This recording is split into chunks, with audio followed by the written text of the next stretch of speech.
Alors, je tiens à remercier sincèrement tous les amis qui ont eu à défiler devant, en commençant par les étudiants, ainsi qu'à mon collaborateur, Dr Charles. Je vais, avant d'entrer dans mon sujet, épingler une chose.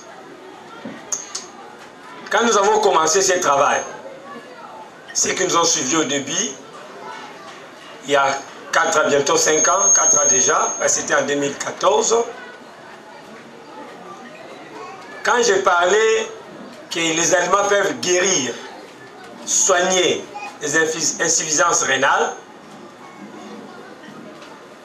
il y a un groupe de médecins qui étaient dans la salle, qui m'ont vu juste après la conférence, pour me dire que j'exagère.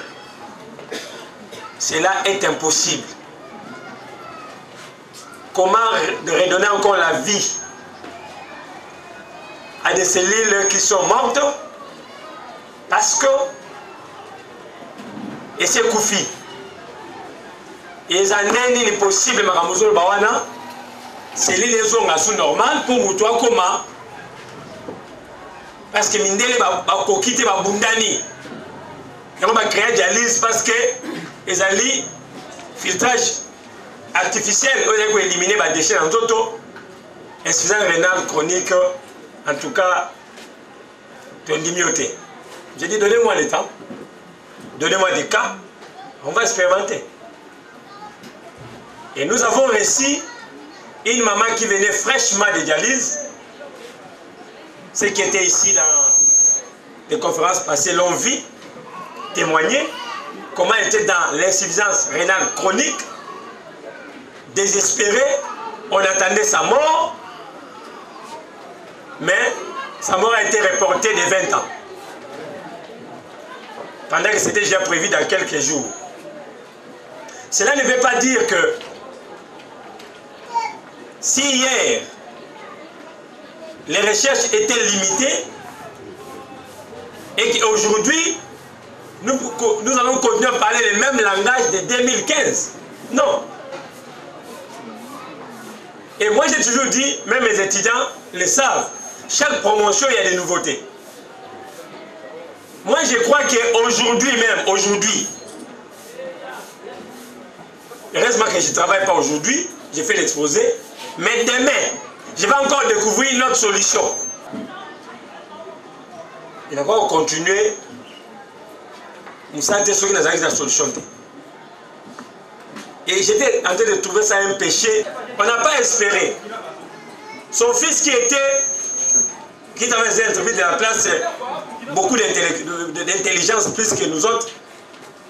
Quand il y a une amie qui disait que tout est dans la santé plus.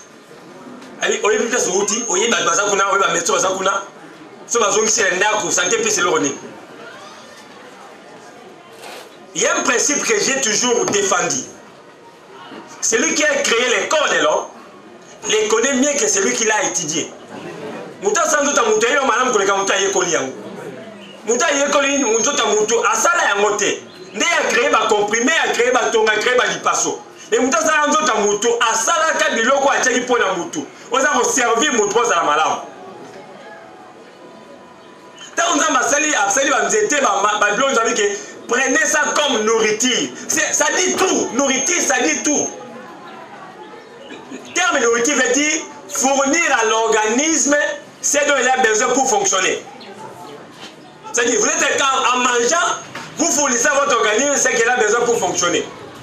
Alors, quand vous ne mangez pas bien, ou vous mangez en carence, à l'insuffisance, votre organisme se retrouve dans la position de carence. Carence, ça veut dire quoi? Il y a un déséquilibre entre les besoins de l'organisme et l'apport alimentaire. C'est ce que vous lui donnez est moindre que ce qu'il a besoin. Et automatiquement, parce que vous manquez, l'organisme manque ce qu'il a besoin pour fonctionner, qu'est-ce qui va se passer? Vous tombez malade. C'est comme un véhicule qui était départi, arrivé à un moment donné, il n'y a plus de carburant. Ça s'arrête. Le véhicule s'arrête. Et une fois le véhicule s'arrête, avant le mois, on a un carburant. Batterie si le moto gros bouger si le tiens avant l'ongwa.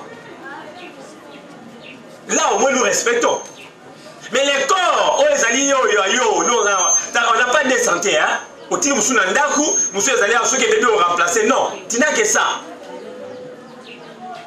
Et le corps là nous ont négligé un gros, ils ont aussi maté, ils ont forcé car mouko là on a obimate, on obimate souté.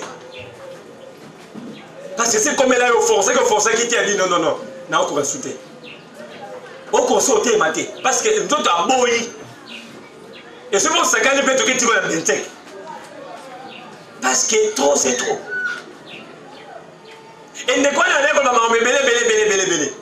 Asa mouné n'a appelé quand. Bon, tant que commis, n'est pas ça la prescription, n'est pas comment l'autre, comment on a mon abamatungulu, alia boy, ah, vos trucs ici, vous. Maman dit l'homme souboya au loca. Non, tu as la ligne de Binza, mais on a moto faveur de Penza a changé l'engagement. Même ce moment, en tout cas, c'est vrai que quand c'est un essai à tenir, mais ça, c'est Panzana qui. Azé na mai mozo bi malali kola wa boye. Soka a tel ko place wana. Donc, ministre Moukia il faut pas parce que mai ezo sopal. Moi, je crois à celui qui a créé les corps de l'homme. Je crois à celui qui a créé. Dans le Baranzamba, Tata Nabiso, Dieu est notre père, n'est-ce pas? Et qui est notre mère? C'est la nature. Maman Nabiso est nature. Tata a sali biso akizo abora maman boko la biso. Et tout ce que nous avons dans la nature a tchaka pour la biso. Maman a accueilli bandi kolia biloko na ye, bandi kolia biloko na ye, ils ont respecté le programme na ye. Et na jour à rendez-vous ye na biloko na koba pour arrêter ba mai ezeko bimana et s'arrêter. Ba sinon moi na monaki. Et puis c'est moi conviction mais moi intellectuel kaka. Et moi orgueil moko boya. Alors tant ba ye na bino dans ce qu'on a besoin d'examen boy na boy. On nous a déjà. Tu as recherché un peu qui recherche. Bah quelle place dans un hôpital babino. Moi les fois ça l'examen passe l'examen on a ils a sauté. Il y a pas de problème, j'ai l'argent, bah l'examen. Maintenant les choses étonnantes c'est que donner aux qui n'ont pas bosso par rapport les amis mi balé et comment qui dit différent. Mais non, il y a une avancée. Qu'est-ce qu'elle prend? Oh, elle ne fait que manger. Manger. Oui, elle ne fait que manger. On a entendu sur un programme comme ça. Ce programme-là n'existait pas. Dites-nous qu'est-ce qu'elle a pris.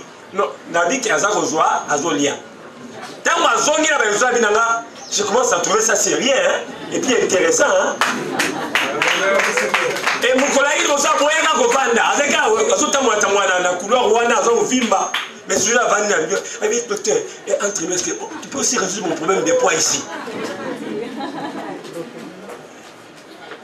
J'ai toujours mis dans Barananza, mais la binza, mais non, on a ça à Tungulu. On a ça à tomate. Ceux qui m'ont collé à Tungulu, parce que c'est un Tungulu. Et que l'ONU a bikité à qu'on voulait en gâter. Parce que ce n'est pas moi qui ai créé le Matungulu. Vous allez censé qu'on l'a de la Moutouana pour yo il retient la Matungulu. Vous allez censé la de la Moutouana pour yo bien pour ça faire honneur et à Oyo Sala. Mais il y a un dans la bonne de la Nzambe, c'est un fou comme il a bonne de la Nzambe.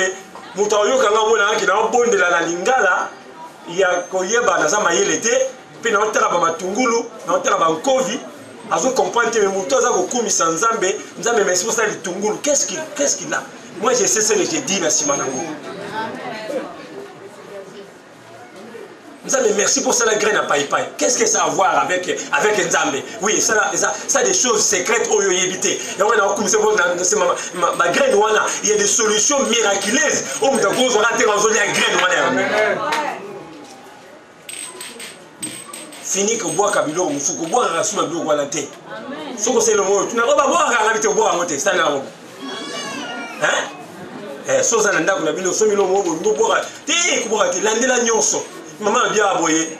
Paipa benga quand c'était pharmacie. Pour son nango.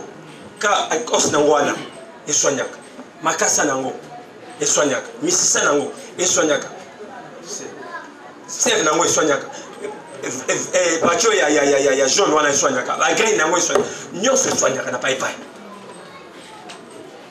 na le ya nana poso wana récupérer yango na sena maka mosusu na le paipai na récupérer graine na le bitabe na récupérer poso na le orange na récupérer poso na tini mwana question même malala aoyelanga malala basalanga bi mpona nini perte moni ebongwani okasi basali yanga basalaka te yanga basalaka te so asena oni oyo alatali wana abwaki nga bitala moni biloko abwaki baspirine abwaki baparacetamol. Voilà, donc c'était juste pour paraphraser Mambaoutou Koloba. Et c'est vraiment encourageant. Il y a cette promotion qui va commencer dans l'Inga pour Yarotan. On ne demande pas de diplôme là-bas. Venez apprendre, ça va changer votre façon de voir les choses. Ce sont des conseillers nutrition. Dans ce monde de l'Anzambé, et ceux qui on a parlé maté, mais au moins, on doit avoir conscience qu'au cause de la structure, il y a beaucoup de par exemple, président de la République, ministre, directeur, comme ça, on a un conseiller en matière technique de boulot, conseiller en matière de boulot, on appelle un conseiller en nutrition. Parce que pour toi, c'est important. Par contre, besoin de technique politique, technique, il y a une élection, mais ceux qui ont un conseiller, il y a une nutrition, il faut s'y battre. Ceux qui papa qui nzenga comme la moula comme la ngwana parce qu'il y a mi kungu. Parce qu'il y a biloko mboka. Minzi.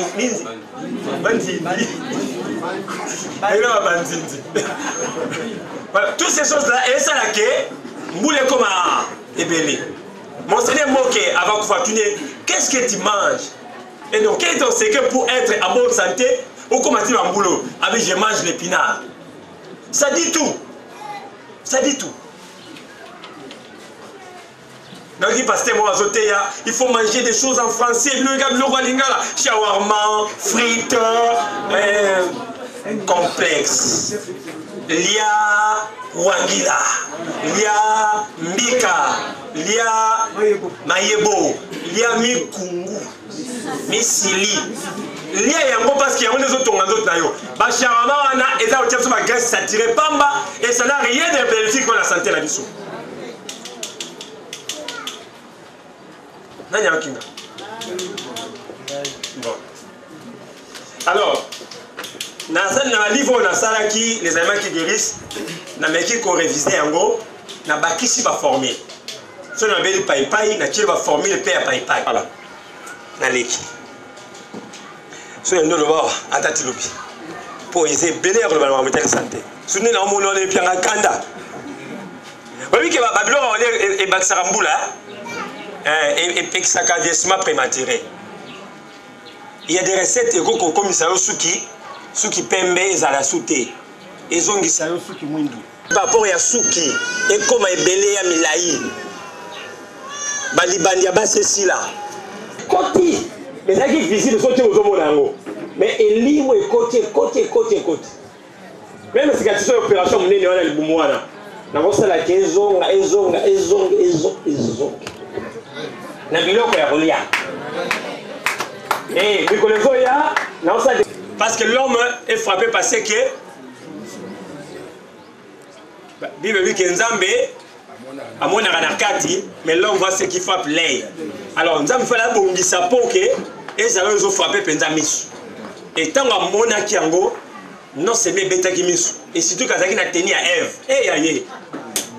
Quand il a mis ce bêta qui té, n'a pas comme fait bêta qui. Na oya. Tant on a présenté mon bali à CP la moisi et tout a commencé. L'homme avait honte, n'avait pas honte, parce qu'on va dans bon mutakala. C'est seulement après avoir péché que la honte est intervenue. Comme qu'on banga mutami satamona. Parce que on mi bali, ma comme on a sonné, on mi bali. Ma bien kota qui déjà. Dieu merci. Mais la sexualité avait déjà commencé. Quand on a massé sexualité, kaboli pourcentage. Pour l'homme, 10%.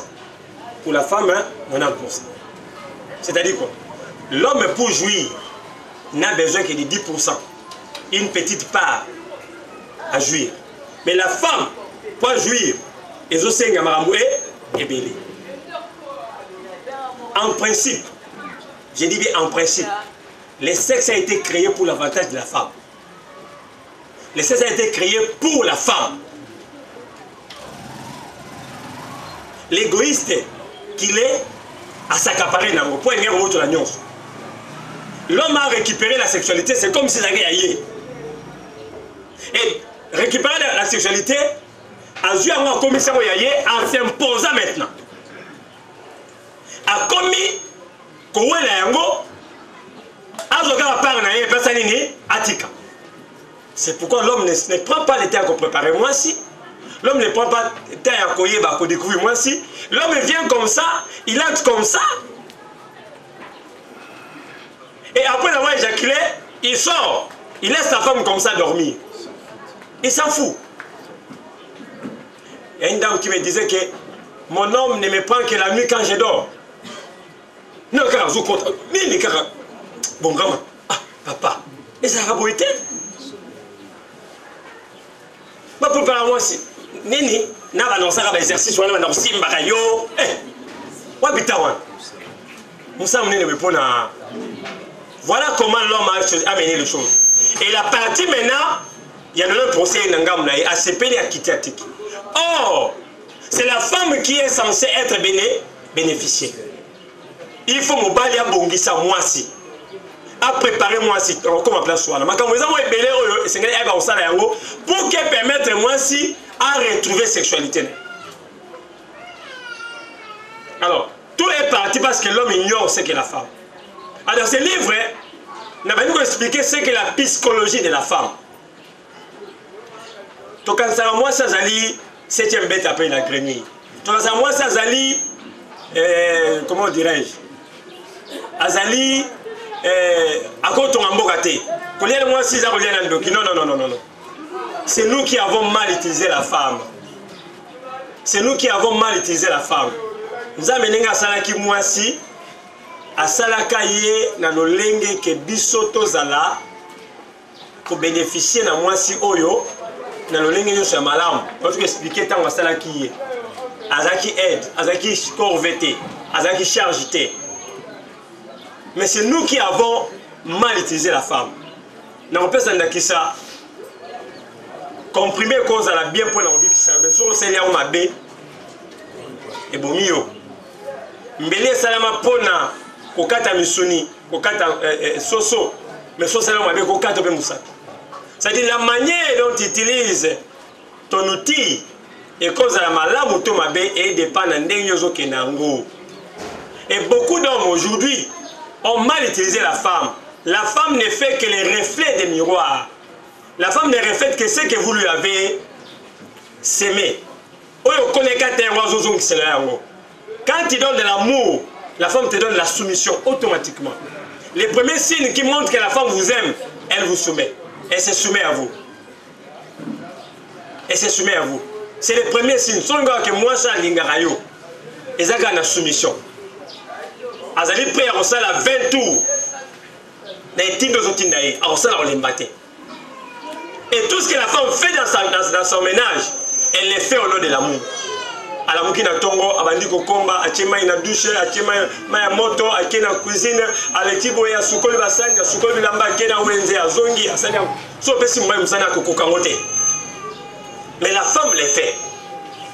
À sali à sali ni à lembi. Tant qu'on n'a pas au yepe aye ayambi à peso mamalam. Mais en retour, attends merci à Pamba Sima on quitte Zalate. Car on a quitté là. Na ko quitte na on a ronflé. Attends merci yo exact. Pour y que moi c'est l'ambi bien. Te comme komungu eleki ndo am ko baleke. Ya mblo komungu eleki boy. Pour komungu le caractère le barani. L'autre. Mukola koma kinda ko bien panguza ki bien exact. Mais mukola poussé sur la télévision. Tout le monde sera informé. L'homme ne voit que les aspects négatifs, ce qui n'est pas normal.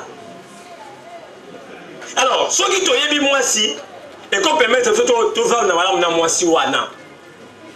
Je ne saurais pas dire tous les principes, mais je vais énumérer rapidement 5 de la psychologie de la femme. La première des choses qu'il faut connaître de la femme est beaucoup plus émotionnelle que rationnelle. Moi, ça a beaucoup plus gouvernée par les émotions. Elle est beaucoup plus émotionnelle que Fontaine ou éjaculée. Mais laissez-moi vous dire que toutes les femmes peuvent éjaculer. Le problème, c'est que nous n'arrivons pas à les aider à éjaculer. Ou simplement, notre problème, c'est que bango le niveau cerveau na bango, il va libérer le corps. A kanisa kizama suba, azo kanga yango, nzo kizama suba te, et éjaculation. Je vais m'expliquer. Oza na misapimi balé oyo. Pour utiliser partie boyine na tcheboy. Et les autres à l'écolo. Boy. Misapimi balé. Avant au misapi oyo, on sait qu'il va caresser mon sous-son parce qu'on a pas envoyé, on a déjà mouillé. Na bandaki na mbebo, na fiba ki mbebo mingi, na yena libele, na yena libumu, na yena ba cuisse na ye, partout na Monique Kazaki, na ningisi ki touriste na yena Monique ça va. Alors, na évolution wana. Na évolution wana et au permettre sikoyo nini azadia mouillé. Assez wana misapi okota bien sans problème. Kokota na kati mingi te. On peut utiliser juste pour la base nous soit 4 cm. Base nous soit 5 cm. Mais pas au-delà. Entre 3, 4, 5 cm. N'entrée à vagin na partie supérieure. Quand on est mis au côté moi quelque part wana. Point G et place wana. Alors point on est en dernier. Na point wana eza na moi massimo ko yoka place wana eza wana. Omoso ozi bombo tina munoko. Olection na litama. Emo longoli yango olandisi musabi place wana lolem place wana oyoka moi couche moi et ça place wana. Effectivement, c'est comme ça que ça se sent. Tant on tient musapina yo. C'est comme ça que vous allez sentir. Alors tant on tient musapina au place wana. Alors au début ezali moi pété. Pour ça en bas outé. Alors au tient musapina yo, au sel comme on benga mutu. Viens. Yara. Yara. Hein? Yara moi la thé. Yara mukolo. Bah toi on a basé dans ma canson bien. Oh yara moi. Alors awa za mukolo. Hein? Au sam sapina au na kati. Lentement comme kanamba outé. Rythme a changé. Malembe. Tango sa bongo on senti que zo comme kilo. Ezo comme makasi. OK? On sentit qu'ils ont comme ma casse. Ils ont comme ma casse. Malembe. Yende siko na oyebisa yo qu'est-ce qu'elle est ça? Maman coopérer. Hein? Coopérer. Aider les papas. Pas je me toyo katiko bilengango. Tika makama pigeon. Zala libre. Exprime-toi maintenant. Tant ça bongo pression à la sala et bandi ko gonfler on sait pas bandi ko vimba et bandi ko sala ko ezo ya munene ezo ko un peu dur ça y est so ka kina ko za suba le bale suba hein na ke suba te suba rawa vous avez découvrir que ta femme aussi est Jackie. C'est vraiment l'éjaculation. Nous sommes à la moins mouquée, nous sommes à la quantité et belée. Et quand on saute les yeux de l'eau. Tchakabou, c'est l'autre. Et c'est la famille. Alors, c'est un peu ça, une découverte qui est mounene. Alors, si on stimule au niveau de sexe, ok, le système il y a pampa. Kokota mozindo mingite. Ça là, na moi aspect du banda, au salaka lokola, au bimi, au ningisi à zindi na kati. Maleme. Cause à peu précédé, qu'on peut le quoi, mon temps ça habitué. Il faut zalaka lentement, mais sûrement. Objectif d'Angezali, sexualité responsable et sans tabou.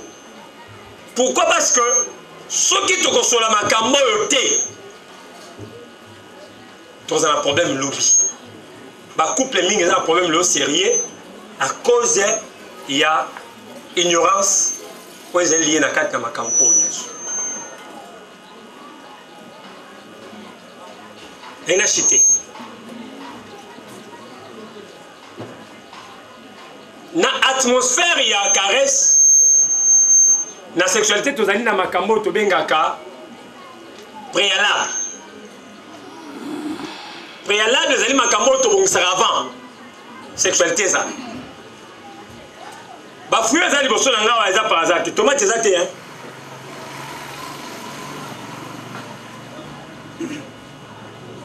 Maman.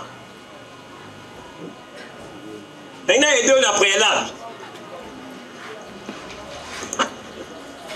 Préalable liboso ezali propreté. Soko lingi sexe de kamalamu zala pe propre. Suki na yo.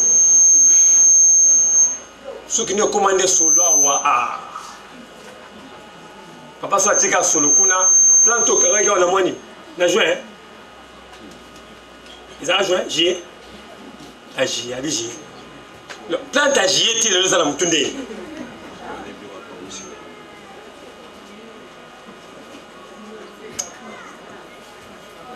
La simoli a ponksi na suki.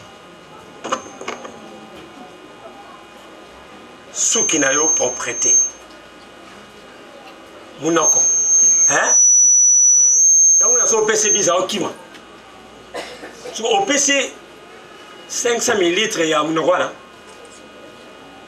Munoko ça prend. Sukola munoko na yo bien. Ce pesa maladie ya munoko mauvaise haleine hein. Ça dépend de la recette ya mauvaise haleine. Yaka. Voilà, ce bleu on est le solo. Comme ça on est là solo. Mais n'a pas ce cadeau mon persil. Papa oya okoye là autant soit koyi boye akila mon panzo automobile bon boye aller jusqu'au panzo. Solo zo ka ça master samba